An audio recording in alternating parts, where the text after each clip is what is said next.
네, 반갑습니다. 금방 우리가 들었던 두 곡의 음악도 오늘의 어떤 장면과 굉장히 유사하다라는 생각이 들어서 들려드렸는데, 그 가사의 의미는 저 네이버 카페에다가 내가 잘 번역된 해석을 갖다 붙여놨어요. 내가 다음 카페에다가 또 올려드릴게요. 오늘의 2장 3장 전반부의 말씀이 뭐냐면 하나님의 어떤 놀라운 영광을 본 에스겔이죠.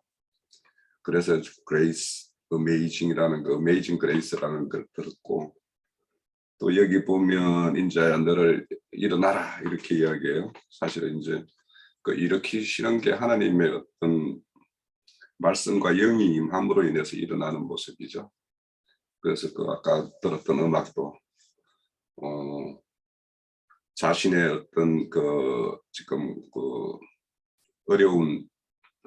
어려움에 처해 있지만 자신이 산 위에 서고 바다 위를 이렇게 걸어서 누빌 수 있는 그런 자가 되기 위해서는 하나님의 어떤 그런 일으키심, 또 자신이 하나님의 어깨에 얹어져 있을 때 자기가 강하게 일할 수 있다라는 어떤 그런 고백과 같은 시라서 그래서 음악을 들었고요. 오늘 내용도 매우 마찬가지입니다. 지금 보면 이제 1장에서 에스겔이 하나님의 어떤 놀라운 모습을 보고 엎드려 있다라고 그랬어요. 그래서 사람이 그렇죠. 그게 이제 그 장면이 어떠했는지는 우리가 가상적으로 지난주에 한번 봤지만, 그 모습을 직접 자신이 이렇게 우리 각자가 경험을 했을 때 그 놀라움이라는 건 이루 말할 수도 없을 거고, 그랬을 것 같아요.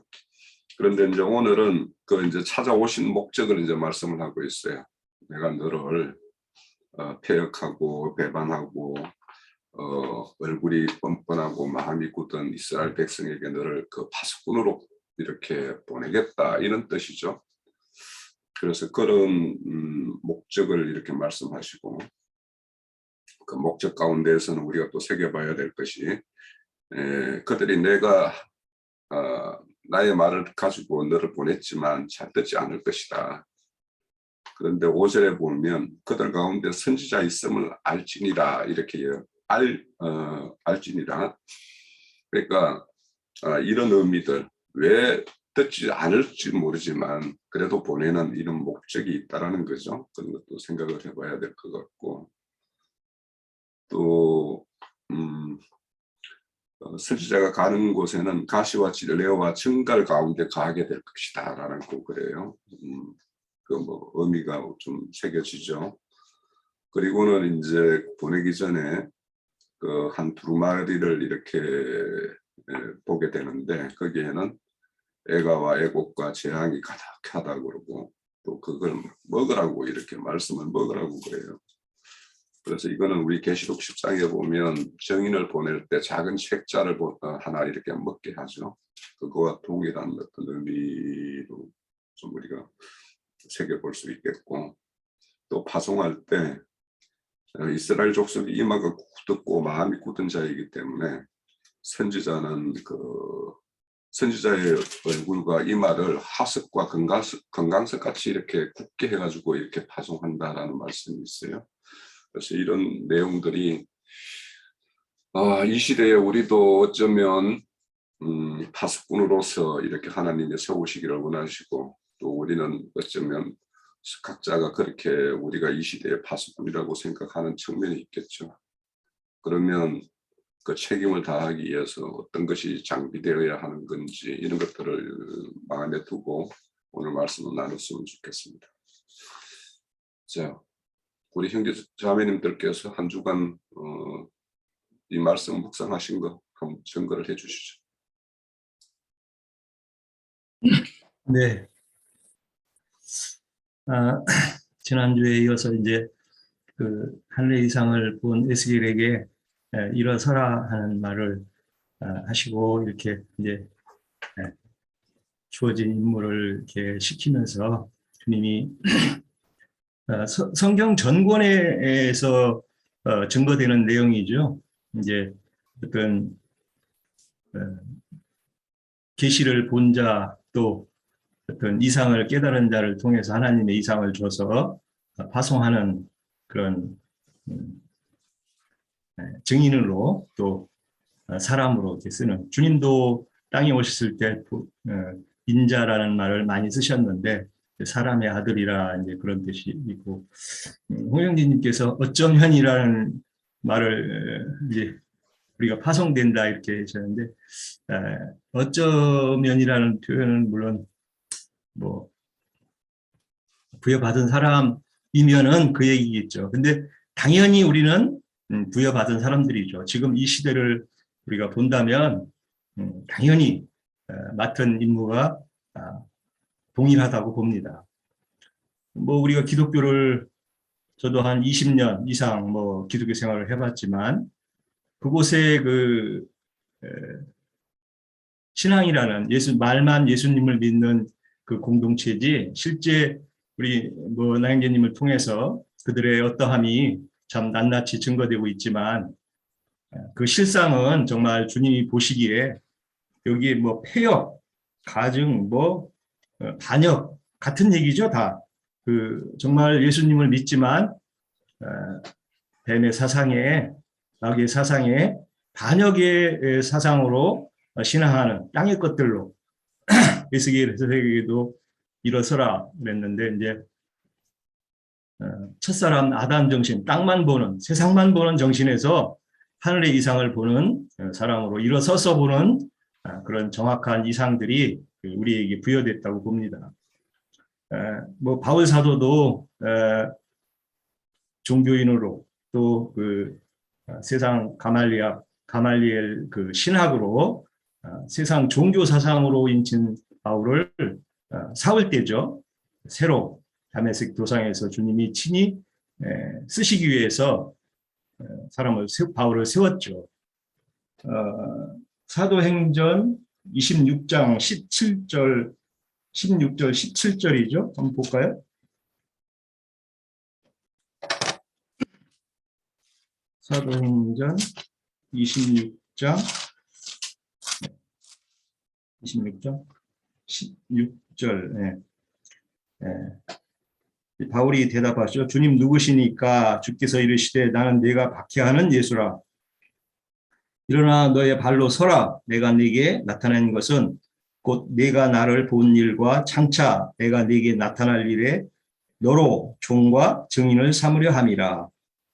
함이니 이스라엘과 이방인들에게 내가 너를 구원하여 그들에게 보내어 그 눈을 뜨게 하여 어둠에서 빛으로 사탄의 권세에서 하나님께로 돌아오게 하고 그 죄 사함과 나를 믿어 죄들을이라고 되어 있죠. 죄들을 사함과 나를 믿어 거룩하게 된 무리 가운데서 기업을 얻게 하리라. 이렇게 사도 바울을 주님이 세우는 모습을 우리가 봅니다.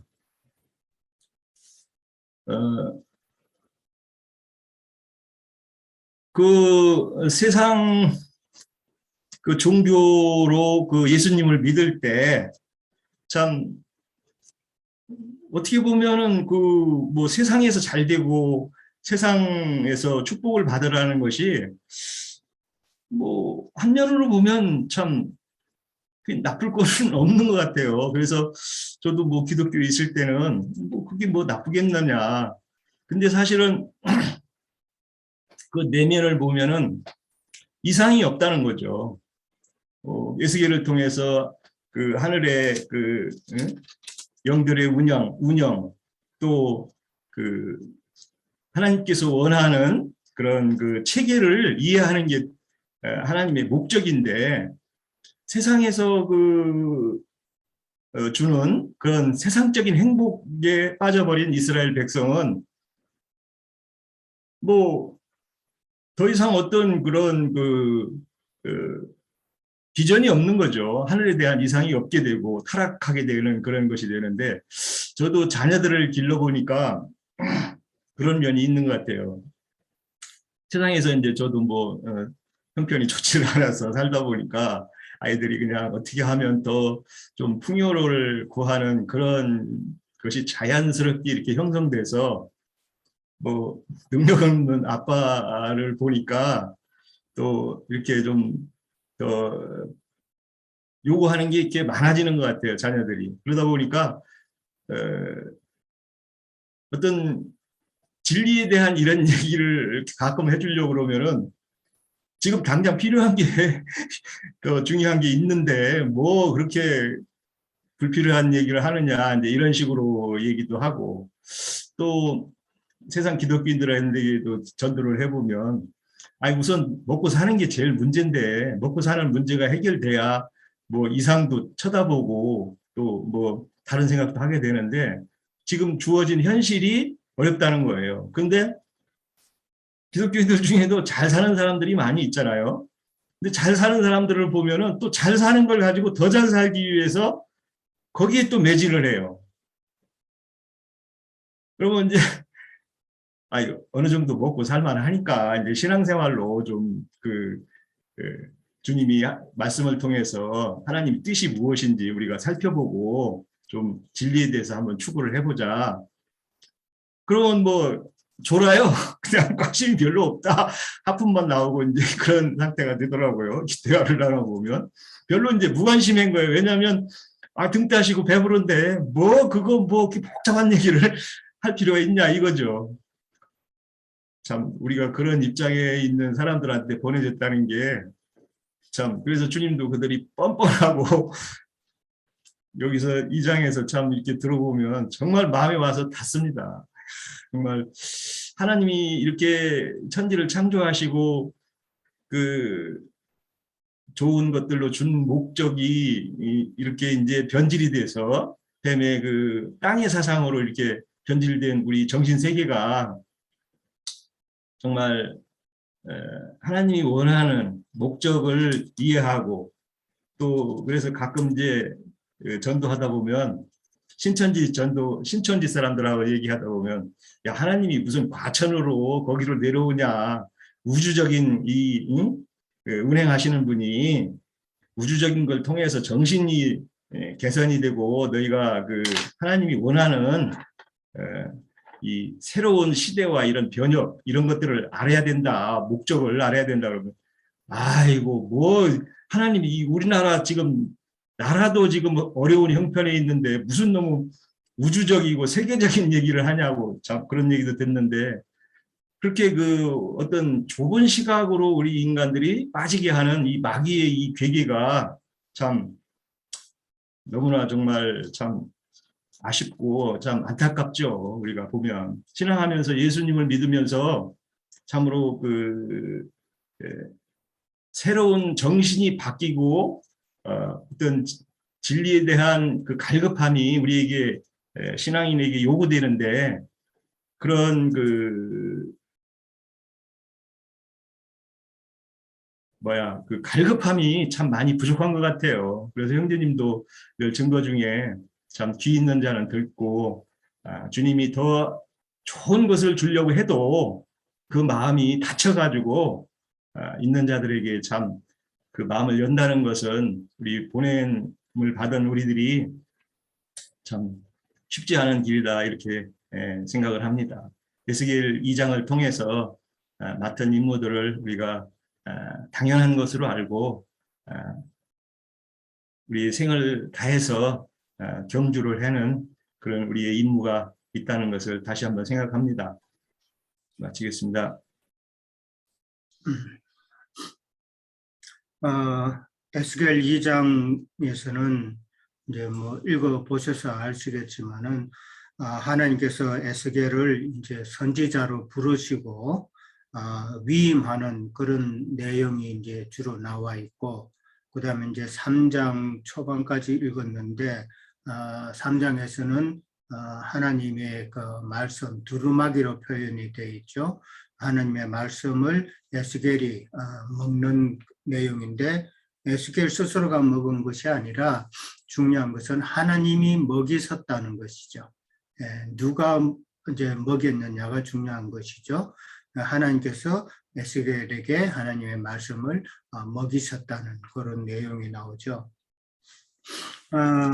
오늘 이제 2장 1절에서 부터 보면 이제 인자라는 표현이 나오는데, 참 인자라는 그 표현이 저는 상당히 정겹게 들린다는 그런 느낌을 저는 가져요.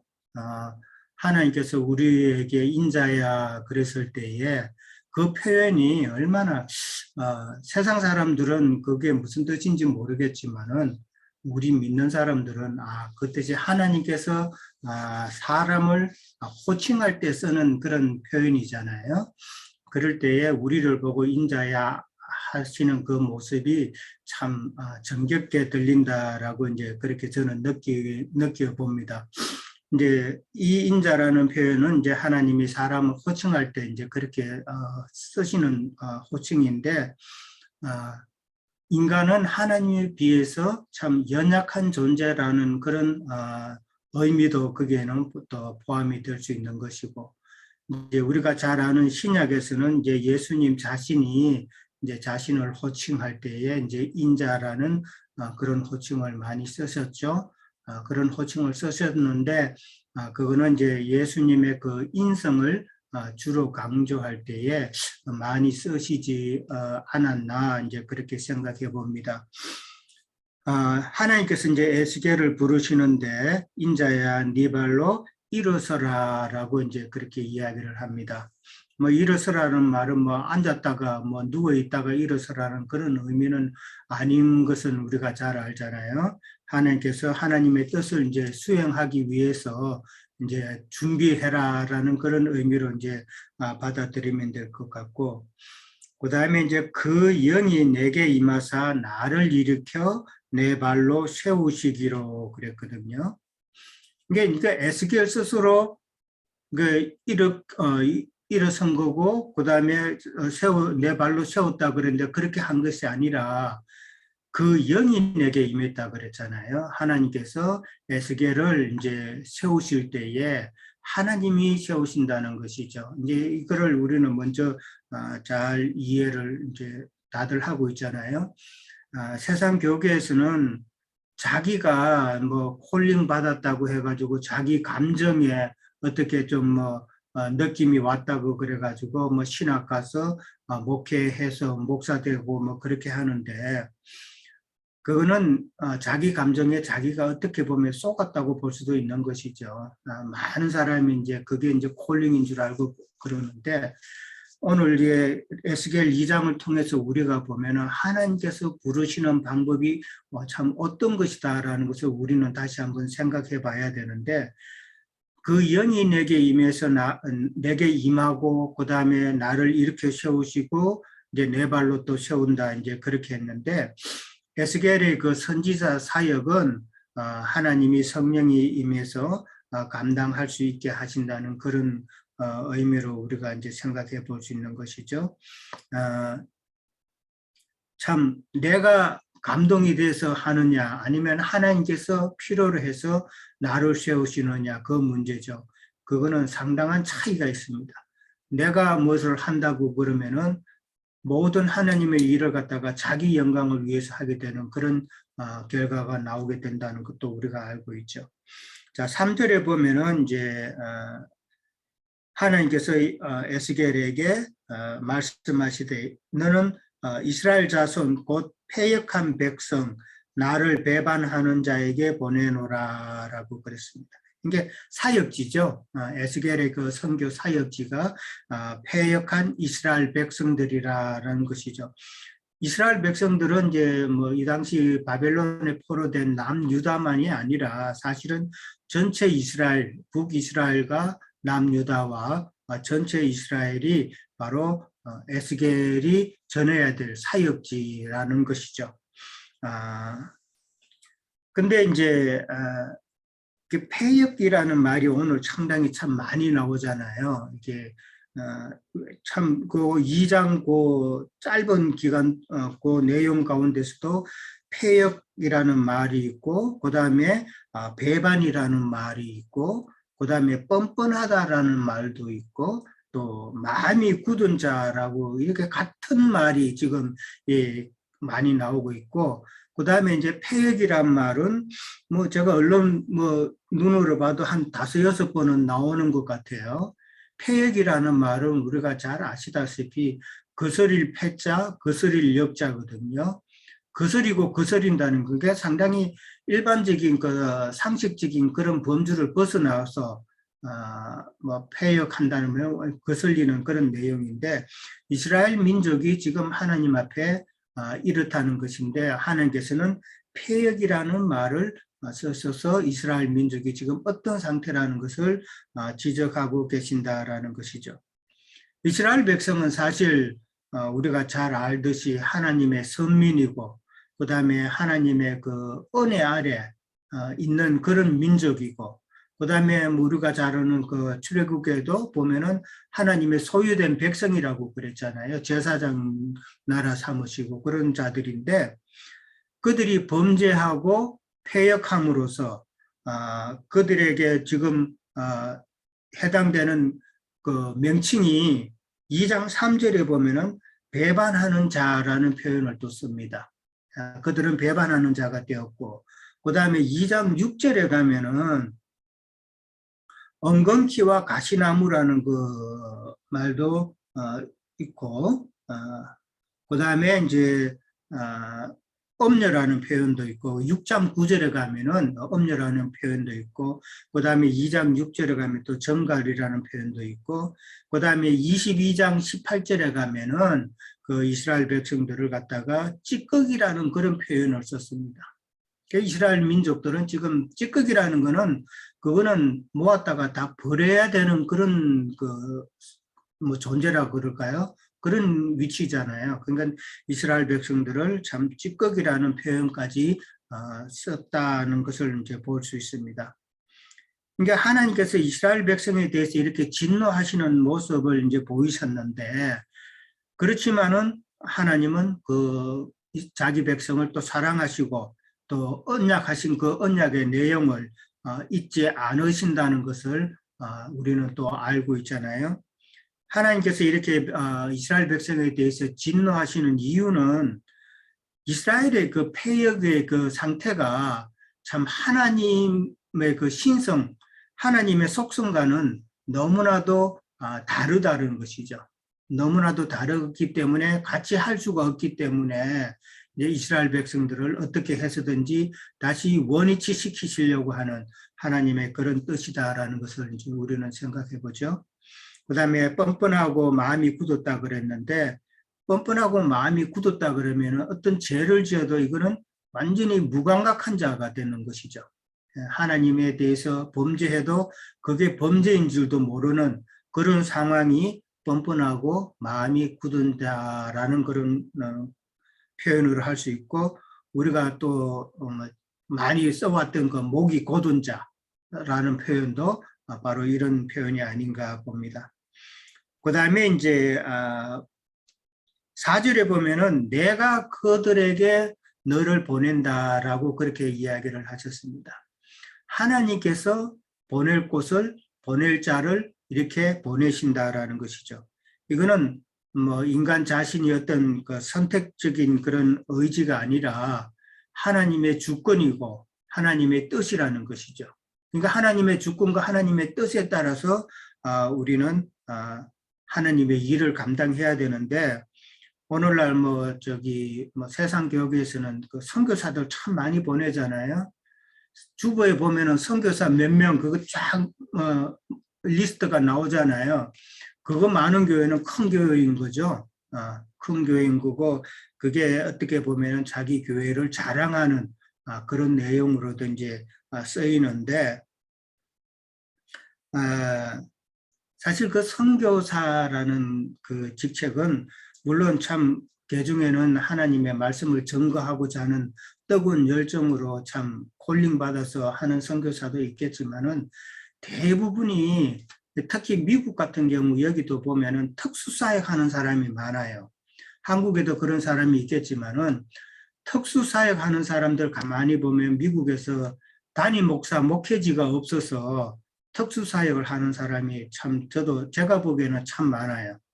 그러니까 목회지가 없으니까 이제 명색이 목사인데 목회지가 교회가 없으니까 그러니까 특수사역 장애인 사역이라든지 뭐 그다음에 저 할아버지, 뭐 할머니들 이런 사역을 한다든지, 뭐 그다음에 굶주리는 사람을 위해서 한국에 뭐 바퍼 철도 목사 있죠. 그런 사람들처럼 이런 일을 하는 것이 과연 하나님의 뜻에 의한 것인가? 저는 사실 조금 의심스러워요. 그리고 이제 일반 교계에서는 선교사를 보내면 한면으로는 제가 그런 말도 들었어요. 담임 목사의 그 비자금 루트가 바로 선교사들이다라는 것이죠. 예. 선교지로 예를 들어서 10만 불을 보내요. 10만 불을 보내면은 10만 불이 다 선교비로 쓰이느냐? 아니라는 것이죠. 이제 담임 목사가 선교사한테 야 지금 우리가 얼마를 보낼 건데 그중에 얼마는 내가 또 어디 다른 데 쓸 것이 있으니까 그거 따로 챙겨놔 이런 식으로 이야기한다는 거죠. 그러니까 참 하나님의 뜻과는 전혀 상관없는 그런 모습을 많이 봅니다. 자, 4절에 보면은 주 여호와의 말씀이 이러하시다라고 이제 주 여호와의 말씀이라고 그랬습니다. 주 여호와의 말씀이 이러하시다는 그 말에는 듣는다는 다 여호와의 말씀을 순종하고 두려운 마음으로 받아라는 이야기죠.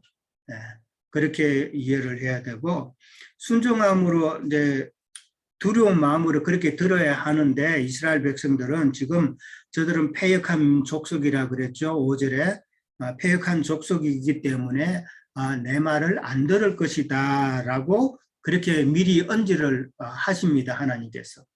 그러나 너는 듣든지 아니 듣든지 전하여서 그들 가운데 우리에게 하나님의 선지자가 있긴 있구나라는 것을 알게 하라라고 오늘 5절에 그렇게 나오죠.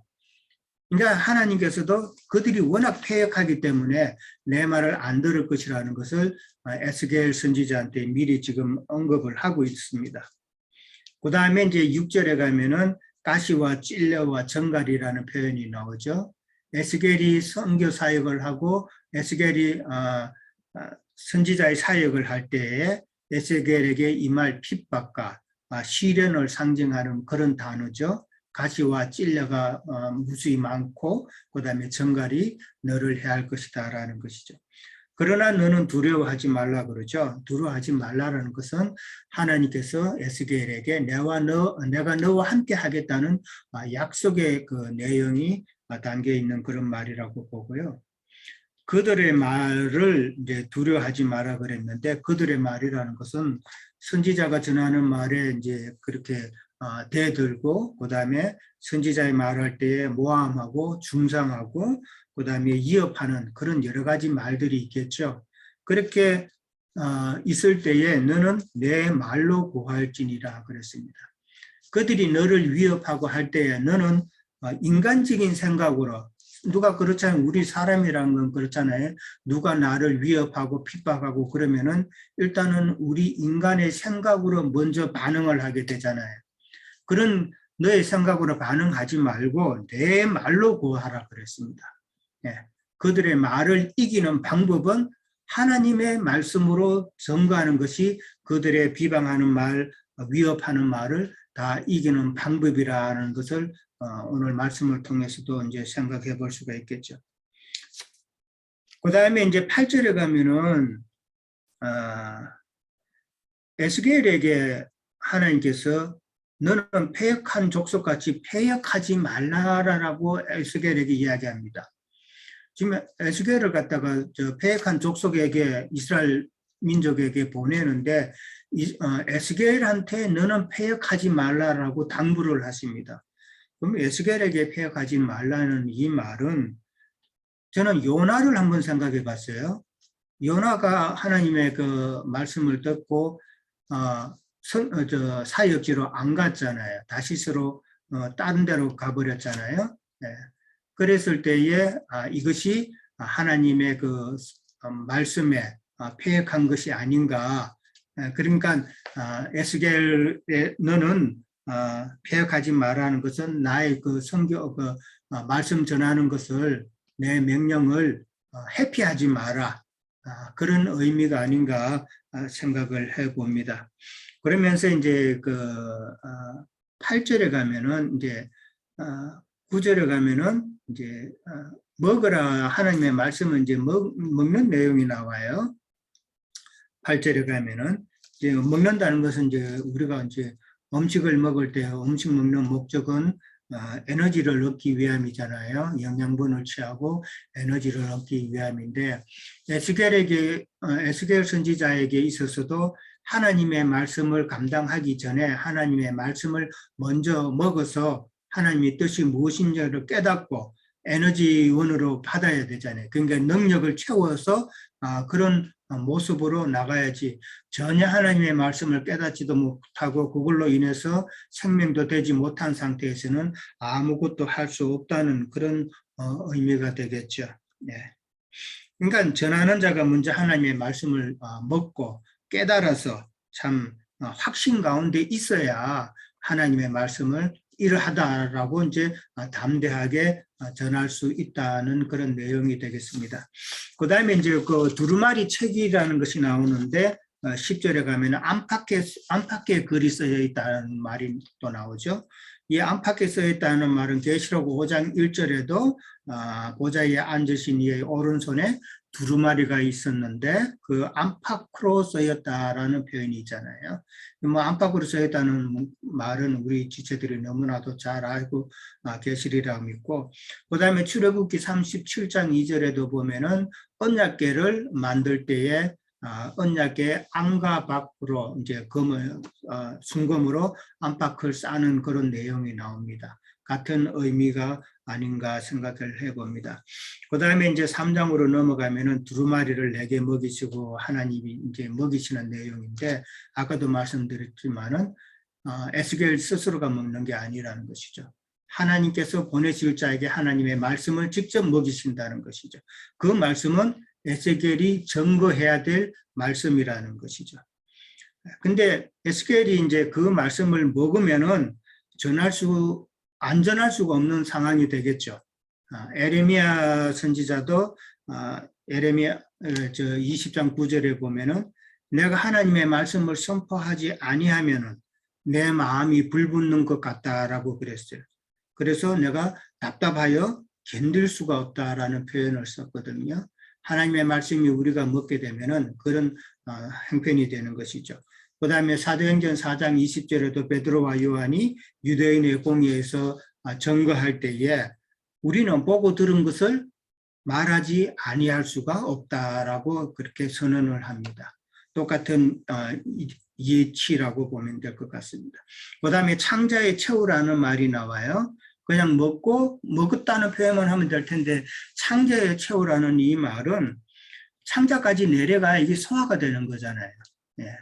근데 하나님의 말씀을 소화시키지 못하는 자가 엄청 많다는 것이죠. 더군다나 우리가 지금 듣고 있는 이 말씀을 세상 교회 사람들한테 이야기하면은 그들은 전혀 소화하지 못하잖아요. 그러니까 창자까지 내려가지 못하는 것이죠. 예. 그러면 얼마나 답답하겠어요. 그 다음에 이제 내 입에서 달기가 꿀 같다 그랬습니다. 꿀과 같이 단 말씀이 되려면 하나님의 말씀이 레마의 말씀으로 영의 말씀으로 깨달아야만이 우리 영혼의 기쁨이 되고 그 다음에 힘이 된다는 사실은 우리는 잘 알고 있죠. 그 다음에 이제 3장 5절 6절에 가면은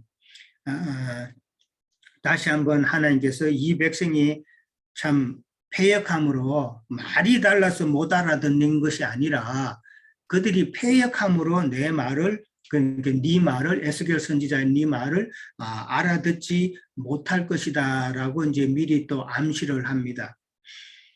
그러니까 그러면서 그들의 말을 알아듣지 못하는 나라, 즉 이방 민족이죠. 이방 민족에게 내가 선포했다면은 그들이 더 빨리 알아듣고 회개했을 것이라고 그렇게 이야기를 합니다.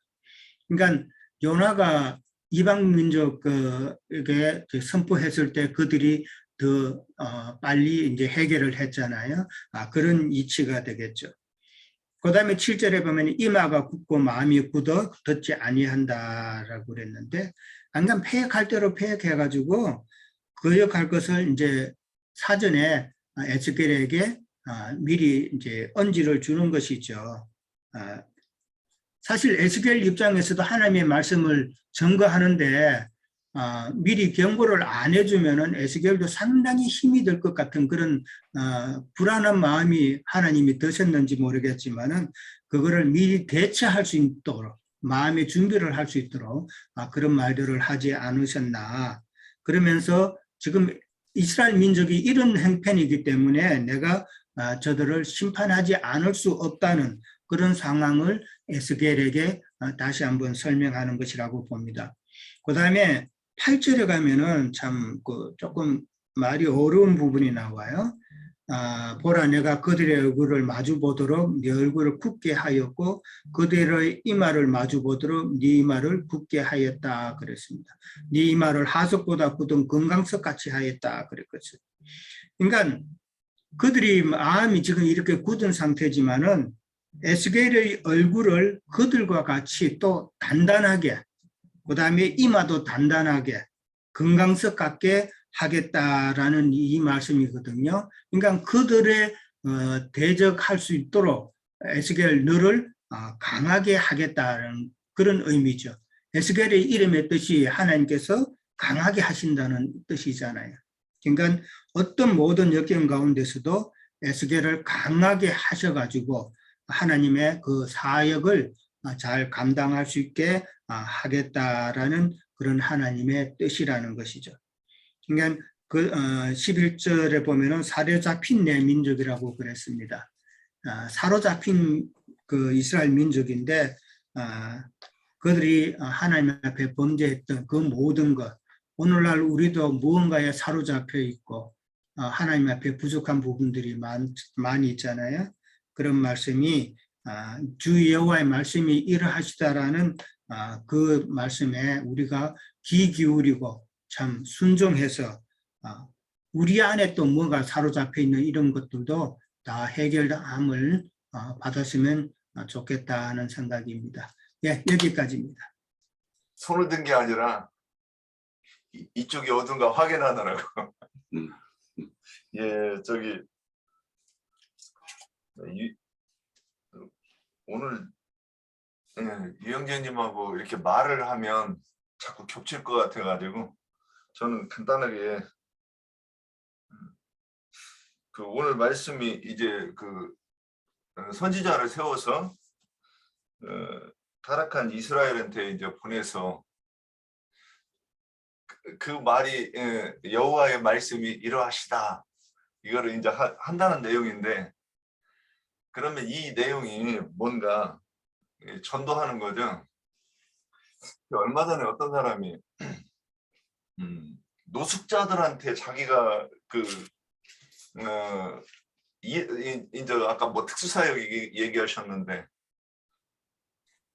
노숙자들에게 그 불쌍히 여기고 밥도 주고 그렇게 하는데 그 사람들 지옥 가냐 저한테 물어보더라고요.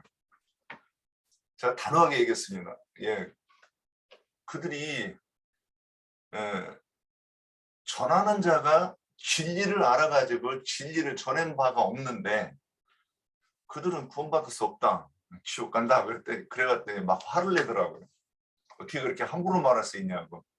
나는 함부로 말하는 게 아니라 근거를 가지고 얘기하는데 이제부터 얘기를 들어보시라 그랬더니 막 승질내고 안 듣더라고요. 그러면 저도 이제 기독교에서 제가 38년 있다가 그 보니까 딱 38년 병자하고 일치가 되더라고요. 참 감사해요.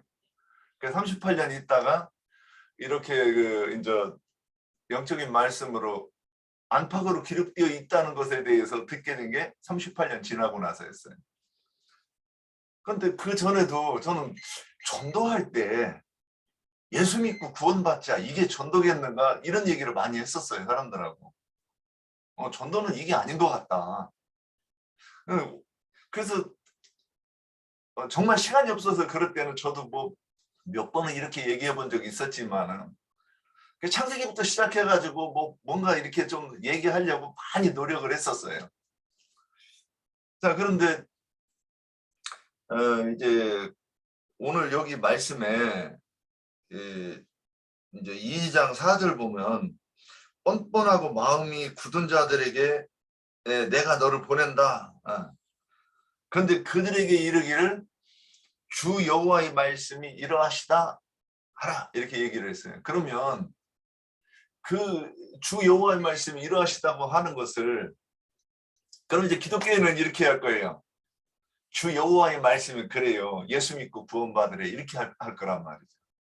그러니까 우리 예전에 그랬으니까 뭐 주 여호와의 말씀이 그러하시다 이 말씀은 굳이 안 하더라도. 그런데 여기서 그 보낸 자들을 뭐라고 표현해야 가시와 찔레 또는 전갈 이렇게 얘기하고 그 밑에는 그 6절 끝에만 가면 그 말을 두려워하지 말고 그 얼굴을 무서워하지 말라. 얼굴을 무서워한다는 게 뭐예요 이게?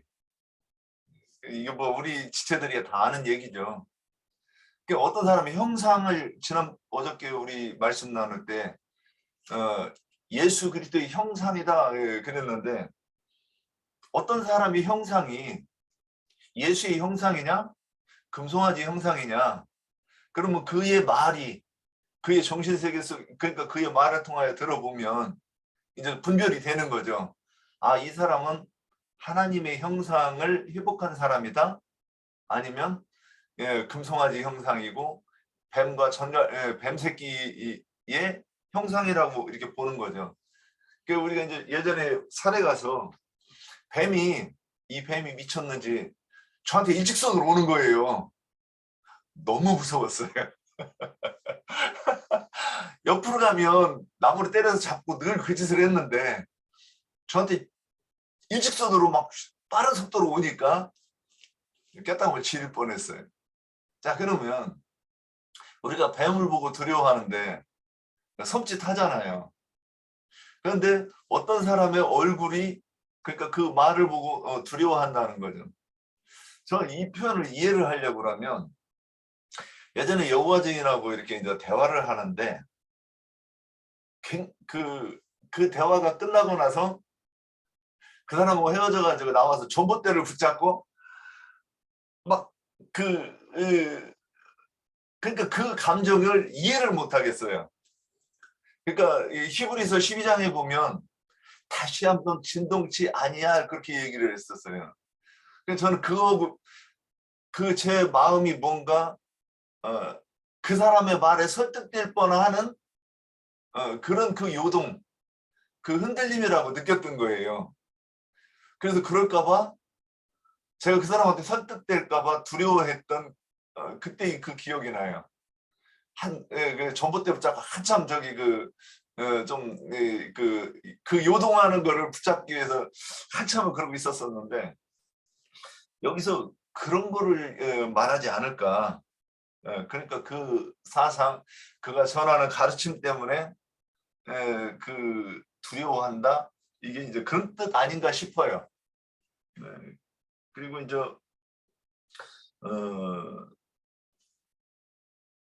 저기 3장 7절에 가면 이마가 굳고 마음이 굳어 이렇게 돼 있어요.